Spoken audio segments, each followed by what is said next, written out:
This week at work, I had a fascinating meeting with arguably a true innovator in his field. He's a business owner, mid-50s, been in his business, started his business, mid-20s, so he's been in the game for a long time and is involved in air purification. It's an engineering business where they have got certain products that they import and install, but they also manufacture and design and service many of their own solutions across all industries. Employs about 65 odd people. We were having a long discussion around how to innovate a new idea that he has and wants to bring to market.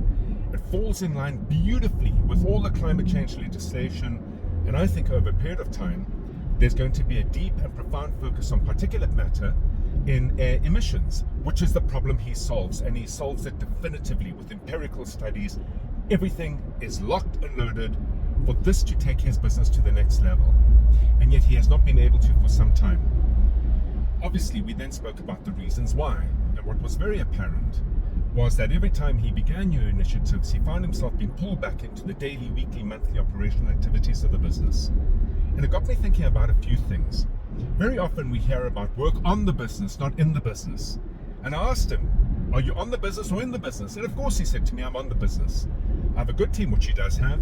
I've delegated effectively, which he seems to have done, and yet there is no time to focus and commit all his attention to bringing this product to market. It needs him because of his skill, and it needs to be brought to market by him because as the business owner, he carries all the risk. The discussion then ensued, and we spoke about this idea of unconscious competence, much like I'm going through right now. Here I am, driving in the traffic, something I do every day, and my mind is not 100% on the environment around me. Of course not, I'm talking to you. I don't even realize how intuitive, how instinctive everything I'm doing with regard to this trip is.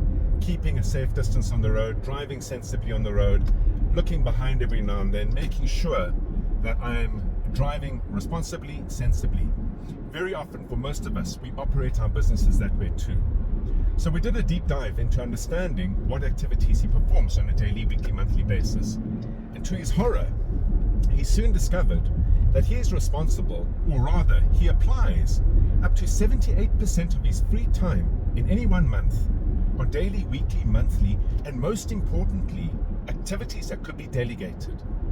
We're going through a process now to get that right by positioning the business effectively, building a proper solid system of delivery behind it, and getting his team on board to take his time away from monthly operations so that he, as the innovator, the leader, the driver of the business, to get it to its next level, can bring this new product to market. I'll soon arrive at my destination, and it got me wondering, how effectively do I drive? Perhaps not nearly as effectively as I thought I should be. Unconscious competence.